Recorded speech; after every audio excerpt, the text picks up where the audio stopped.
வணக்கம், நான் Dileep Kumar, senior cardio pulmonary physiotherapist. இன்றைக்கி நாம் ஆஸ்மா, சைனஸ் போன்ற பிரச்சனை உள்ளவங்க என்ன மாதிரியான மூச்சு பயிற்சிகளை செய்யலாம் அப்படின்றத பார்க்க போகிறோம். முதல் மூச்சு பயிற்சி ஆல்டர்னேட் நேசல் ப்ரீதிங். உங்களுடைய ஒரு மூக்கு வழியாக மூச்சை உள்ளே எடுத்து அடுத்த மூக்கு வழியாக விடுறது. ஸோ இந்த எக்ஸசைஸ் பண்ணுறதுக்கு ரிலாக்ஸ்டாக நீங்கள் உட்காந்துக்க போகிறீங்க. தளர்வாக உங்களுடைய தோள்பட்டைகளையும் உங்களுடைய கழுத்து சத பகுதிகளையும் வச்சுக்கோங்க. ஒரு மூக்கை க்ளோஸ் பண்ணிவிட்டு இன்னொரு மூக்கு வழியாக மூச்சை உள்ளே எடுக்க போகிறோம். முதல்ல உங்களுடைய இடது மூக்கை க்ளோஸ் பண்ணிக்கோங்க. உங்களுடைய லெஃப்ட் நாஸ்ட்ரிலை க்ளோஸ் பண்ணிவிட்டு வலது மூக்கு வழியாக ரைட் நாஸ்ட்ரில் வழியாக மூச்சை பொறுமையாக உள்ளே எடுக்கணும். உங்களுடைய வலது மூக்கை க்ளோஸ் பண்ணிவிட்டு இப்போ இடது மூக்கு வழியாக வெளியே விடணும். இப்போ இடது மூக்கு வழியாகவே மூச்சை உள்ளே எடுக்க போகிறீங்க. வலது மூக்கு வழியாக வெளியே விட போகிறீங்க. வலது மூக்கு வழியாக மூச்சை உள்ளே எடுத்து இடது மூக்கு வழியாக வெளியே விடணும்.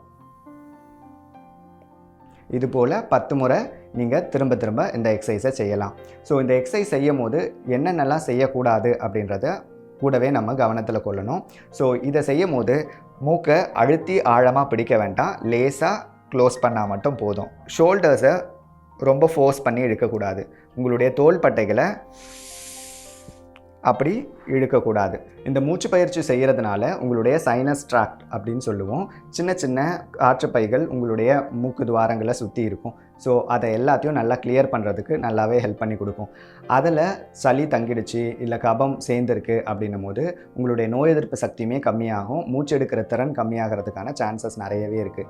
ஸோ இந்த சைனஸ் ட்ராக்கை நம்ம கிளியராக வச்சுக்கிட்டோம் அப்படின்னா, அந்த சுவாச பாதைகளை நம்ம ரொம்ப கிளியராக வச்சுக்கிட்டோம் அப்படின்னா நம்மளுக்கு அடிக்கடிக்கு அலர்ஜி ஆகிறதோ இல்லை வேறு ஏதாவது நோய் கிருமிகளை நம்ம தாக்குறதோ இல்லாமல் இருக்கும். இது எல்லாமே நம்மளுடைய ஃபர்ஸ்ட் லைன் டிஃபென்ஸ், அதாவது முதல் நோய் தடுப்பு பாதுகாப்பு கவசமாக நம்மளுக்கு செயல்படுறதுனால இதை நம்ம எந்த அளவுக்கு கிளியராக வச்சுக்கிறோமோ அந்த அளவுக்கு நம்ம நோய் எதிர்ப்பு சக்தி நல்லாவே இயங்கும்.